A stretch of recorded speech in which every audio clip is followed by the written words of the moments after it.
Hi everybody, Peter here, Thailand bound. Thanks for stopping by my channel today. If you haven't been here before, I make videos about Thailand, all aspects of Thailand, and many of my videos are requested by subscribers. If you like what you hear today, give me a thumbs up. If you don't like what you hear, give me a thumbs down, and that way I'll get some kind of an indication of what kind of videos you guys would like to watch.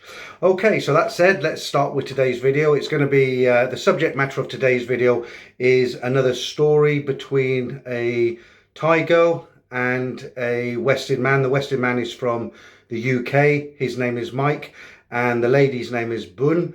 And as always, I'm going to have to give you a little bit of background on both Boon and Mike so that you know how they came together to meet up in Bangkok. And just to let you know, guys, these videos have been requested, these story videos. I guess there's some people who are not too keen on listening to them, but I do get requests. So as long as people keep wanting to hear them, I will keep making them. Okay, so back to Boon and Mike. So a little bit of background on Mike. Mike was a young guy, fairly muscular, good looking. He was only about 25 years of age. Had a lot going for him in his life. At that time, Mike had actually, he'd done a university degree. He'd taken a couple of years out. He was about 25 years of age at this point. He didn't have a lot going on. He had a friend at that time, a guy called Dave, who was already in Bangkok, and he'd been in contact with Dave via Skype. And David suggested, he said, that he'd called him up one day and he said, look, Mike, if you've got nothing to do, you could do worse, but to jump on a plane and get over here to Bangkok to teach English. And of course, Mike's first reaction, don't you have to be highly qualified to be able to speak English anywhere in the world? Well, you don't really in Thailand. You can actually go there for 2 years without a full diploma. The paper, I'm not quite sure what paperwork it is that teachers need after 2 years in Thailand, but the first 2 years it's fairly simple to head over there and teach English to Thai kids. Normally on a one-on-one basis. You'd visit somebody's residence, a Thai person's house, and she'd have 1 or 2 kids and she'd pay you for the hour to teach her children. That's how it worked. So Mike thought to himself, that sounds kind of fun. Southeast Asia, never been there before. He'd been on a trip to Italy when he was a teenager, and that was about it. So he was quite looking forward to maybe, you know, going a bit further afield, and Bangkok sounded really exciting. He'd heard stories, but you know, he didn't know much more than what he'd heard. Now, the other thing you have to remember about Mike, a little bit of background on his personality. Mike was one of these guys, because of his age, he wasn't streetwise. He'd had a fairly decent upbringing, gone to a good school, university, and he was a little bit wet between the ears. Now, I'm not saying he was stupid. He wasn't. Obviously, he'd been to university. He just wasn't streetwise, and he took everything that people said. He took it on face value, wasn't suspicious. If you told Mike something, he tended to believe it. This is quite important later on in the story. So let's tell you a little bit about Boon. Boon, I won't tell you her age just now because that's important again later on. I'll tell you later on how old she is.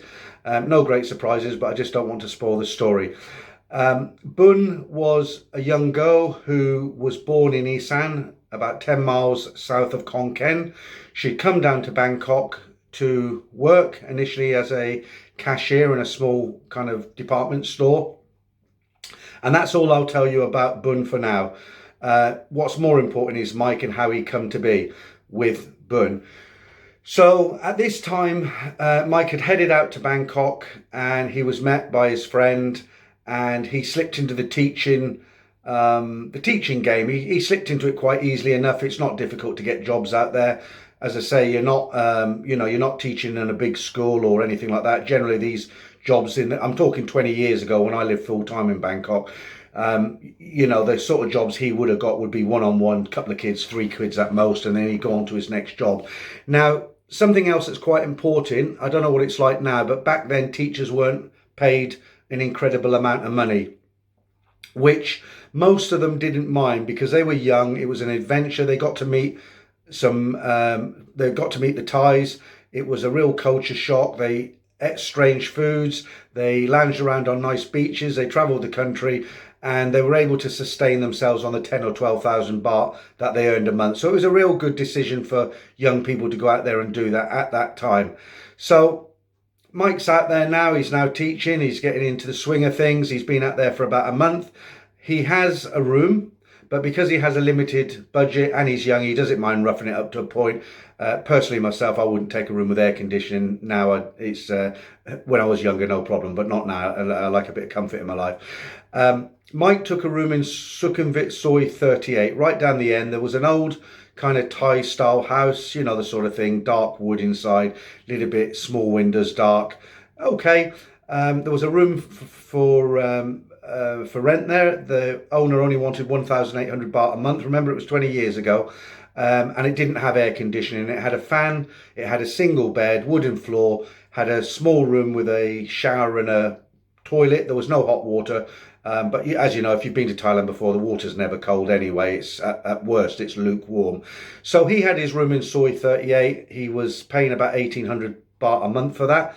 And because he didn't have aircon, he didn't have a great deal of bills as far as electricity and water goes, minimal. So he was doing okay that way.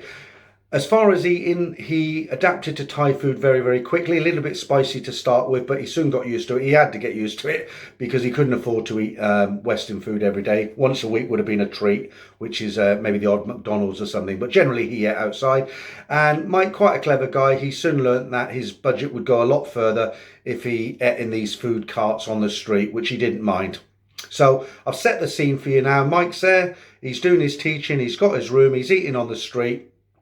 And he's pretty much settled into Thailand, and he likes what it's about. He hasn't really travelled the country at this stage yet. He's only been there for about a month, but he has settled in and he's got his daily routine. He's starting to get a fair amount of customers. In those days, there were a lot of Thai parents that wanted their children to have one-on-one English lessons, so he was doing okay. The reason he was on a fixed salary, I forgot to mention this, because he was actually working for an agency. So some days he'd only do 2 hours, 3 hours. Other days he'd do 7, 8 hours. So it didn't really matter how many. If he didn't have many to do on one day, that was just his luck. So he was on a fixed income. And as I say, it was somewhere around 10 or 12,000. And the agency, I don't know how they charge their customers. I'm not a teacher, obviously. I'm just giving you the general background on how it worked. So let's get to the bit where he meets Bun. That's what you'll want to hear about. So he's got a job at just off Edgermire. This is before the BTS was around. There was no SkyTrain. Okay, so Mike had been on a teaching job. He was somewhere around the Edgermire area. He liked to walk down to his room at the end of Soi 38. A little bit of exercise for him. He wanted to kind of stay trim, so it was a long Soi 38. So he'd do that every evening. So on this particular evening, he dropped off near Edgermire, and with the intention of walking down Sukhumvit a little bit, turning into 38, and then he'd walk down to his room at the end there. For some reason, he decided that he wasn't going to go straight home. It was a little bit early in the day. It was 4 p.m. and he just fancied, he wasn't really in the mood to go and sit in his room. So there's a small kind of Thai shopping centre around there. I can't remember the name of it. It's a typical Thai on several levels. You've got a food court there on the top, and you've got, all the shops. I'm sure it's still there. It's probably a lot more shops than when I was there. Mike decided, I'll go in that shopping centre, I'll go up to the food hall and I'll get myself a drink, and I'll read a book for a little while, or I'll sit around. I don't know what he was doing. So he goes up to the food court, gets himself a freshly squeezed orange juice for about 40 baht. Wonderful over there. You can't get an orange juice in the UK for that price. Takes his orange juice, sits down, and he's just looking around, and what does he see from this side, from the corner of his eye? He sees one of the most stunning girls he's ever seen in his life.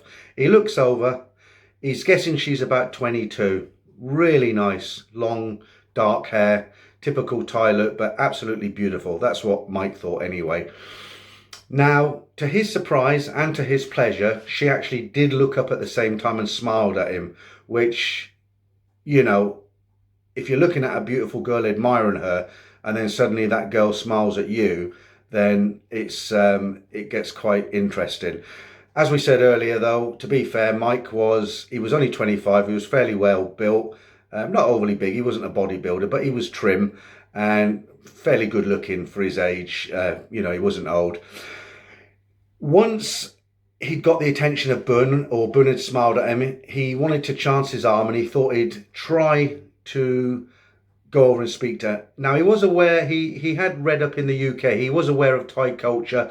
Thai girls generally don't get picked up in the street. They don't generally speak to strangers. They're quite strict like that. But then you get girls who are a little bit daring, who, if they see somebody they like, they might just go for it. He wasn't sure if she would or not, but he thought, why not? I've got nothing to lose. He wasn't particularly shy. So what he did, she was sitting fairly close to the cashier where you change the money before you get the food. You get these coupons. And he thought he'll go up and he'll just look at the price list on the glass there for the coupons. That was his excuse. He wasn't interested in getting any more coupons. He got there and he glanced down. He glanced down at Bun, and she was looking. She smiled again. Bun was with a friend. Now, I don't know if it was just nicely timed, but Bun's friend stood up, said her goodbyes, and she left. Could have been a coincidence, but somehow I don't think so. Which by this time, when Mike had seen this, he was thrilled to bits. He thought, now's my chance. And he did. He went in for the kill. He introduced himself.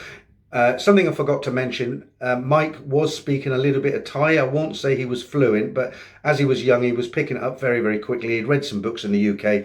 Obviously, he'd been now in Bangkok for a month or so. He'd been trying to teach himself intensely. He'd been watching Thai movies with subtitles, and anywhere he could get a translation, he was watching. So he thought, I know enough Thai to be able to talk some basic words to us, so I'll have a go. So he introduced himself, said hello, your food looks nice, or something dumb like that. And to his pleasure, to his surprise and pleasure actually, Bun, he didn't know her name at the time, looked up and started speaking to him in pretty good English, which he was thrilled to bits about.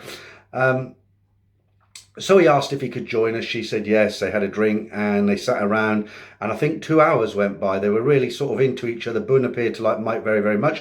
Mike liked Bun. They exchanged numbers. Bun says, look, I've got something to do tomorrow afternoon. Give me a call the next following day and we'll sort something out. Mike was thrilled to bits, went back to his room. Best decision he'd made in his life was to go and have that orange juice. So he could hardly wait. The next day came and went. It was one of the longest days of his life. And the day came, the following day, and he gave Bun a call. They had a few pleasantries over the phone. She was happy to hear from him. He was glad that it was actually her real number. Some girls will pretend they like you, I guess, and they'll give you a wrong digit because they don't particularly want to see you again or speak to you. But it was the right number. So we'll cut a long story short right here. Mike invited her to the cinema that evening, which she accepted. Now they've got a very nice cinema complex, or they did do. I don't know if it's still there, but I can't remember the Emporium. That's the one I was going to say. I can't remember the name. At the end of Soi 24 on Sukhumvit, they have the Emporium shopping mall, and they used to have a cinema complex on the 5th or 6th floor. Don't know if it's still there, as I say. They went there. They went to see a movie. After that, they went for a drink. Little bit of food, very successful evening, and it kind of grew from there. It developed, the relationship developed from there. So after some time, Mike had asked Bun a little bit about herself, where she come from, what she was doing. The story Bun gave to Mike: she was single. She'd come down from Khon Kaen, south of Khon Kaen, because there wasn't much going on down there, up there rather. And she'd come down and she had a little job as a cashier, and then she was doing a few bits and bobs, but she was a little bit avoidant. She avoided his questions a little bit, nothing too much. He wasn't suspicious, but as I said earlier, Mike wasn't particularly streetwise or suspicious anyway. He'd take everything on face value. So he left it for there. He had no reason to question Bun. Everything appeared to be going well. Bun liked to disappear in the afternoons for some reason. She'd kind of get ready in the morning. He found this out later. I'm kind of jumping the gun a little bit. But she'd disappear for a few hours most afternoons. She'd get ready about lunchtime, put some makeup on, dress nice. She'd be gone about 12:30, 1 o'clock, and she'd come back 4:30, 5:30, something like that. Mike found this out when Bun was kind of living with him. She didn't move in with him, but the relationship was going so well. A few weeks went by, and Mike just said to her one day, he said, look, why don't you move in with me? We like each other. You're renting your room, I'm renting this room. Let's save cost and move in together.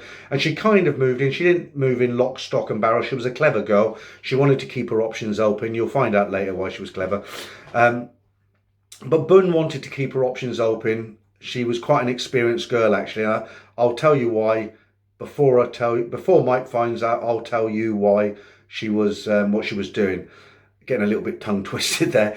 When she moved in with Mike, she didn't take all her kit over there. It was kind of taking a toothbrush and some underwear, leaving that there. The next day she'd bring a bit more and kind of built it up from there. But they were kind of living together. She stayed there sort of 5-6 nights out of 7, and it was a kind of quite an intense relationship. Now, something I'm going to tell you now that Mike didn't know at the time, unfortunately for Mike, and he didn't know this for a long time, Bun was what's known as a freelancer.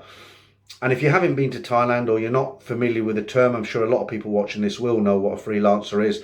It's a working girl in Thailand, and when I say work, I don't mean a regular job. It's Thailand. They have red light areas. They have girls that work in those areas. They work for bars, and they're employed by those bars to do that job.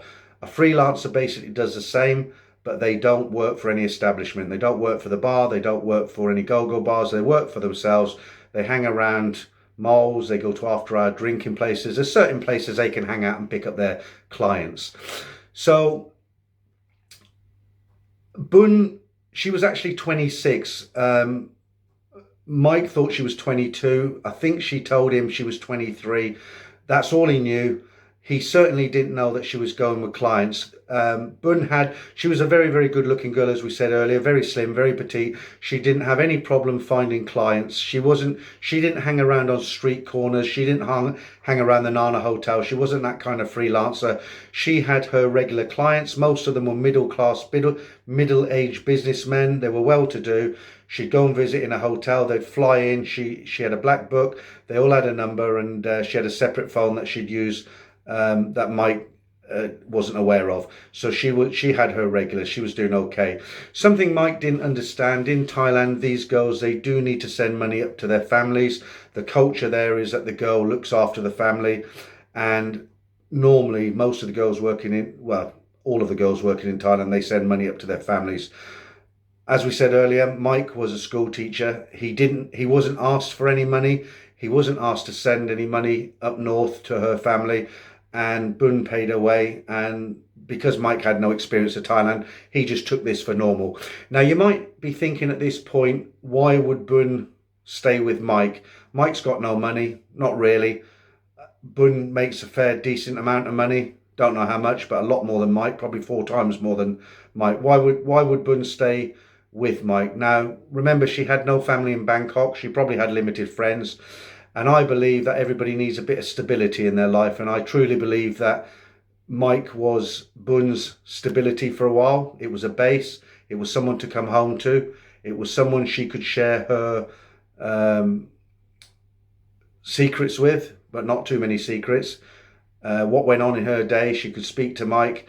And I really truly believe that it was just a stability thing. As well as that, she actually did like Mike. As we said earlier, he was a good looking guy, he was young, and there's no reason why wouldn't she like him.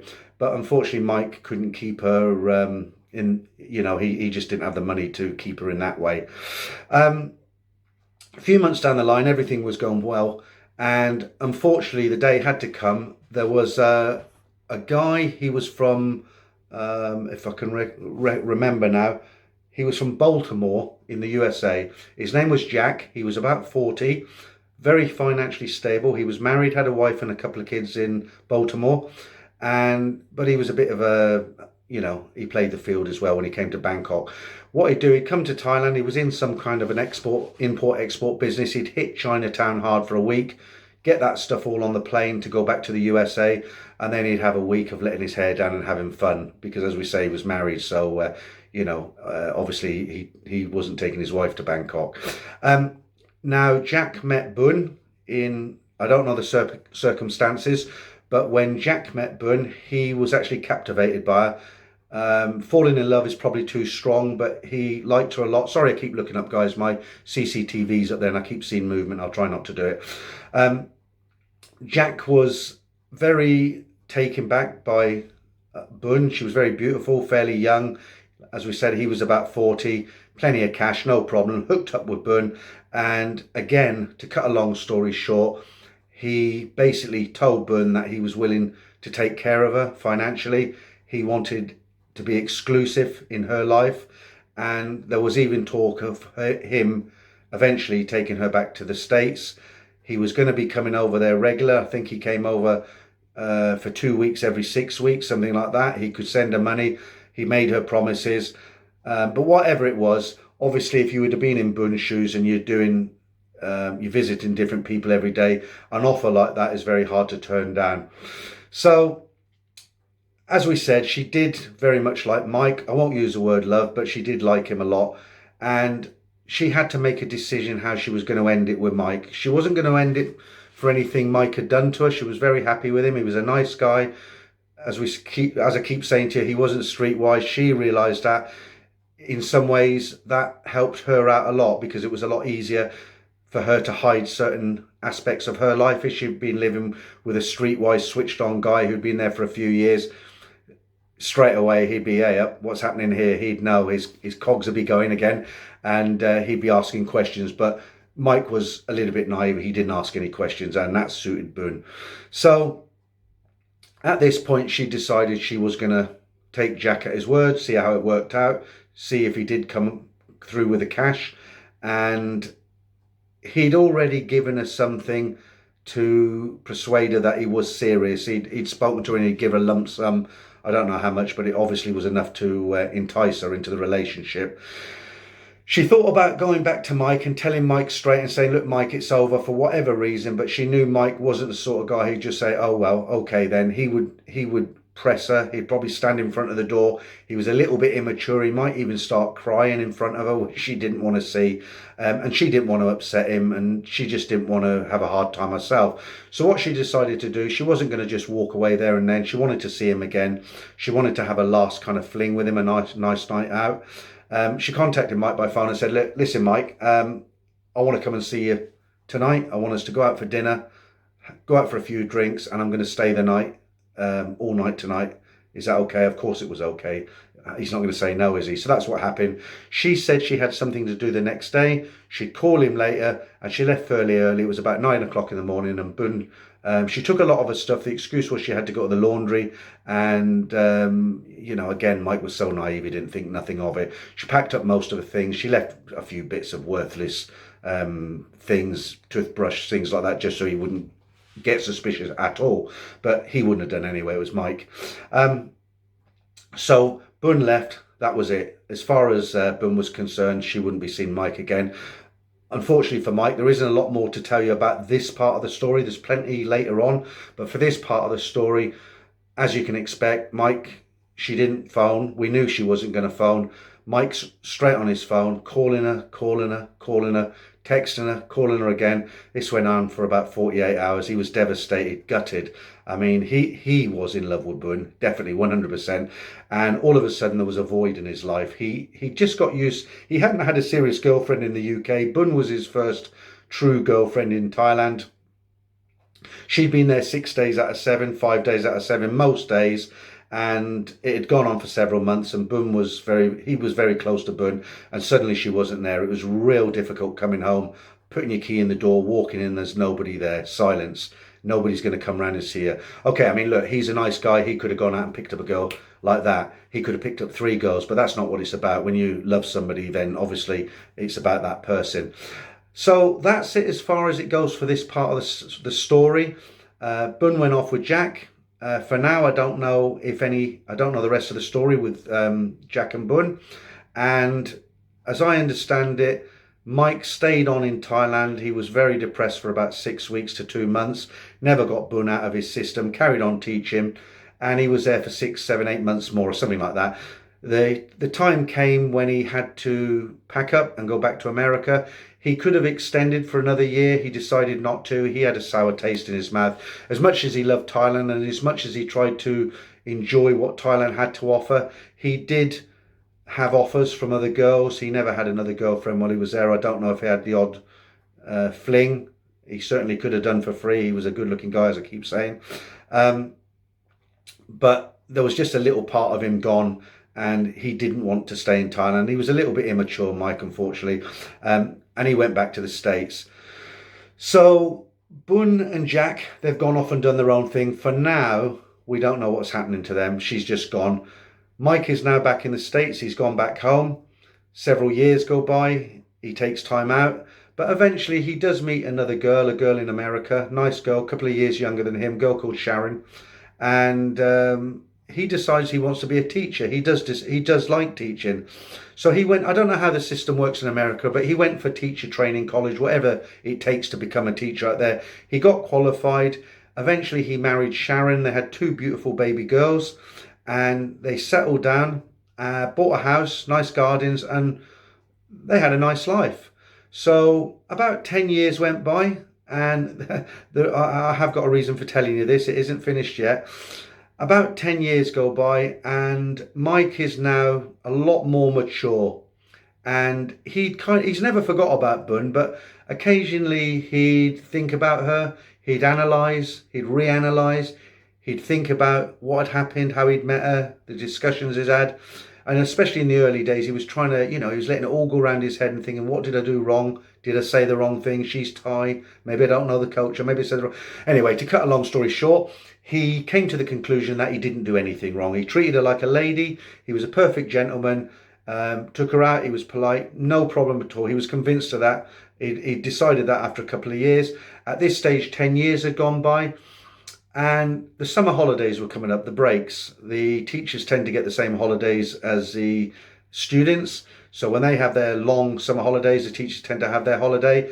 Sharon and Mike hadn't had a foreign holiday for a few years because obviously with two young girls, it was a little bit difficult. You don't want to go on a foreign holiday and have kids screaming all the time. But the girls were a little bit older now, I think 7 and 9, something like that. And Sharon decided she wanted to go somewhere hot and lay on a beach. She'd never been abroad, Sharon, that was his wife. And Mike said, I tell you what, we're fairly financially stable. We'll go for 2 weeks. You choose the country. You choose where we want to go. I won't say anything and we'll go there. And you know what? You know where she chose? You guessed it, Thailand. She wanted to go to Thailand. So Mike thought, okay, 10 years has gone by. How do I feel? And he thought, you know what, heck, that was another period in my life. What does it matter? We'll go to Thailand. We'll have a good time. And they went to Thailand and they went down to, was it Pattaya or Phuket? I think it was Phuket. He went with his family, his wife and his 2 kids. They went down to Phuket and had a lovely holiday. Nothing special happened. It's Thailand's Thailand, they sit on the beach, had some nice food. The 2 young girls enjoyed themselves immensely. They went to look at some temples. Great holiday. So they had to come back to Bangkok. They had a flight to the US, obviously, early morning. And his wife wanted to get the kids ready and all the rest of it. So they went back. They stayed in a hotel. I think it was the, what's the name of that hotel? Probably the Landmark, something like that. It was a nice hotel. It was on Sukhumvit anyway. They got back from Phuket. They flew in and they got back about 2 o'clock in the afternoon, 2:30, something like that. And they decided they wanted to go down to Sukhumvit because Sharon hadn't seen that area. And it'd only be a few hours, but, they wanted to make the most of the holiday. So they checked into the Landmark. She had to do something with the girls. I don't know what it was. But anyway, Mike had a couple of hours spare and Mike decided to go out for a wander.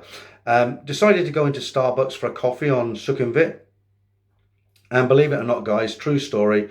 He ordered his coffee. He sat down outside of Starbucks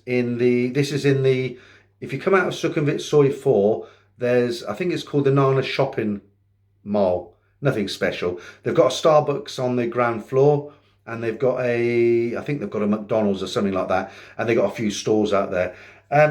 So he's sat in Starbucks, he's got his coffee, he's looking out the window into the shopping mall, not outside. And he sees this girl walking around. She's on her own and she looks familiar. Older than the girl he knew when he was there. It was Bun. Absolutely unbelievable. It was Bun. He didn't say hello to her. He watched her for a while. It was really hard for him. He wanted to jump up, grab her and say, what happened, where were you, and all the rest of it. But he was scared to death that his wife would come and bump into him, or he'd get talking to her and suddenly fall in love with her all again.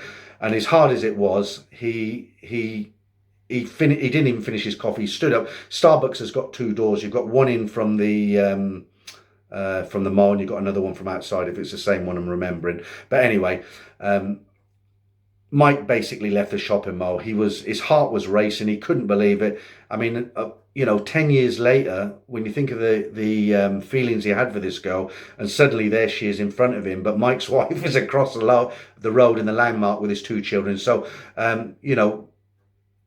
I mean, I agree with what he did. I mean, it's good that he could have done it. I mean, personally, I don't know if I was in that situation, I don't know if I could have resisted saying hello, but he did, and basically that was it. So Mike, he was thinking about it for quite a while after that, but obviously everything died down. His wife didn't know anything. Nothing happened anyway. I mean, it's not like he did anything wrong. And they got on the plane, they went back to the States, and they continue their life. And that's the end of the story, guys. No big surprises. Quite an interesting story. I hope you enjoyed it. There's more stories to come in the future. If you like these stories, let me know. As I say, give me a thumbs up, then I'll know to make more. If I get lots of thumbs down, then I'll know you don't really like the stories too much, and I'll change to something else. But that's it for today, guys. Thanks very much for watching, and I'll see you on the next video.